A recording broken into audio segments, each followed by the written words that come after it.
বিশ্বকাপের round of 16-এ আবারও মুখোমুখি হতে চলেছে স্পেন আর পর্তুগাল।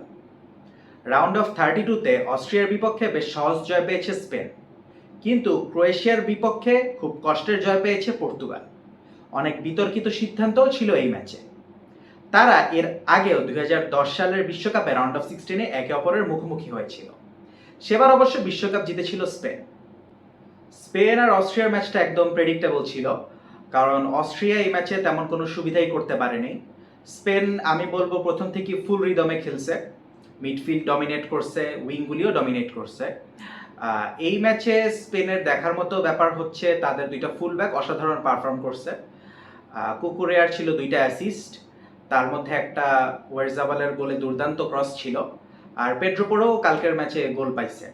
তবে এই ম্যাচেও স্পেনের মেইন ম্যান ছিল ওয়ারজাবাল, 2 গোল করলো। এই বিশ্বকাপে এখন পর্যন্ত ওয়ারজাবালের গোল 4টা। আর এছাড়া পেড্রি আর রড্রিও ভালো পারফর্ম করছে, অ্যাজ ইউজুয়াল তারা যেরকম করে। অস্ট্রিয়া সেরকম কোনো প্রতিদ্বন্দ্বিতাই দেখাইতে পারেনি মিডফিল্ডে। আর স্পেন কালকেও ক্লিনশিট রাখলো, 4 ম্যাচে 4টেই ক্লিনশিট। উনাই সিমন সবচেয়ে লম্বা সময় বিশ্বকাপে গোল না খাওয়ার রেকর্ডও করে ফেলছে। তবে আমার কাছে মনে হয় এখনো সেরকম ভালো কোনো অ্যাটাকিং টিমের অ্যাগেনস্টে স্পেন খেলে নাই, তাই ক্লিনশিটগুলি রাখতে আরও বেশি সুবিধা হইতেছে।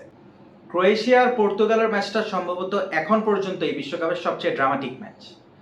এই ম্যাচে পর্তুগালের পক্ষে 2টা কন্ট্রোভার্সিয়াল ডিসিশন গেছে, যেটা নিয়ে অনেক কথা হচ্ছে। এমনকি লুকা মডরিচও এই রেফারির ডিসিশনের বিপক্ষেই কথা বলছে। তবে আমার কাছে মনে হয় যদি আমি নিয়ম দিয়ে জাজ করতে যাই, 2টিই সঠিক সিদ্ধান্ত ছিল আর কি। কারণ পেনাল্টি বক্সের মধ্যে যদি কোনো ডিফেন্ডার অপোনেন্টের প্লেয়ারকে 2 হাত দিয়ে পিছন দিয়ে টেনে ধরে এবং ফালায় দেওয়া হয় তাকে, তাহলে এটা ক্লিয়ার পেনাল্টি। এটার ব্যাপারে খুব একটা সন্দেহ রাখার কোনো অবকাশ নেই। তবে বেশি কথা হচ্ছে যে এটা ক্রোয়েশিয়ার দ্বিতীয় গোল, যেটা বাতিল হয়ে যায় একদম শেষ মুহূর্তে। আমার কাছে মনে হয় যেহেতু প্রযুক্তির ব্যবহার এখন আমরা দেখতে পাইতেছি, সেহেতু সেটা বিশ্বাস করতে হবে। ক্রিকেট খেলাতেও আমরা স্নিকোমিটারের ব্যবহার দেখছি, এখন ফুটবলেও সেটা হচ্ছে। যদিও খালি চোখে দেখে মনে হয়েছে যে ওই গোলটার সময় ক্রোয়েশিয়ার মাতানোভিচের মাথায় বল লাগে নাই, কিন্তু স্নিকোমিটারে দেখাইছে যে তার মাথাতে বা চুলে হালকা বলটা স্পর্শ করছে।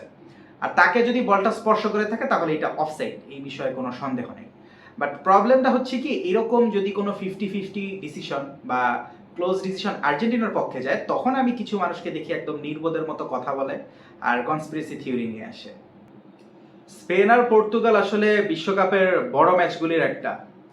এর আগে বিশ্বকাপে তারা সর্বশেষ মুখোমুখি হয় 2018 সালে গ্রুপ স্টেজের ম্যাচে। সেই ম্যাচের রেজাল্ট ছিল 3-3, রোনাল্ডোর হ্যাট্রিক ছিল সেই ম্যাচে। আর নকআউট স্টেজে তারা সর্বশেষ মুখোমুখি হয় 2010 সালের বিশ্বকাপে রাউন্ড অফ 16-এ।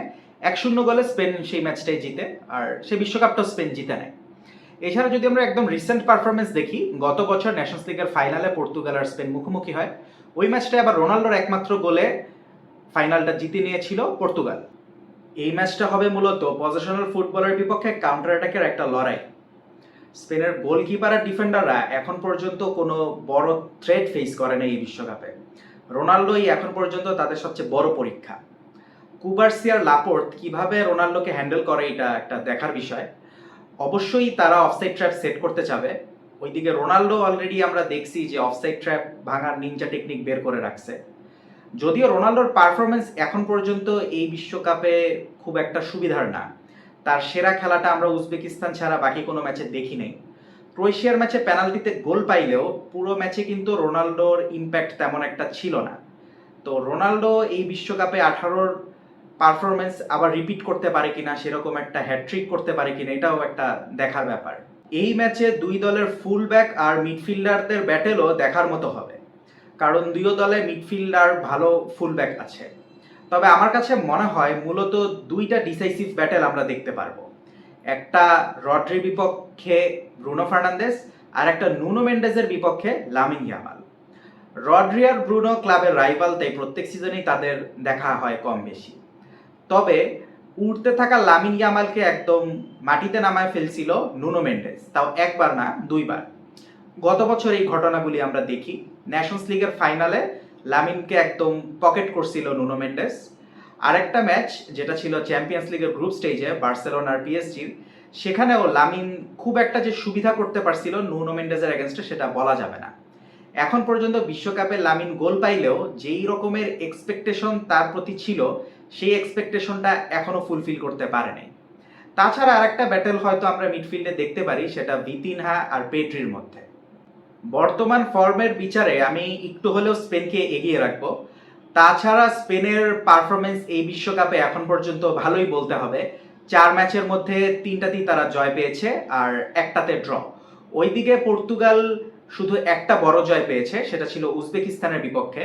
2টা ম্যাচ ড্র, আর ক্রোয়েশিয়ার সাথে ম্যাচটা পর্তুগালের জিততে বেশ কষ্ট হয়েছে বলতে হবে। তাই সবকিছু মিলে আমি স্পেনকে এগিয়ে রাখবো। স্পেন হয়তো ম্যাচটা জিততে পারে, তবে স্পেনের ফ্রন্টলাইনার প্লেয়াররা যেরকম বিগ চান্স মিস করার একটা কম্পিটিশন দিয়ে বসে, ওইরকম যদি কম্পিটিশন দিয়ে বিগ চান্স মিস করতে থাকে তাহলে পর্তুগাল এই ম্যাচে গোল দিয়ে ম্যাচ জিতে বের হয়ে যেতে পারে।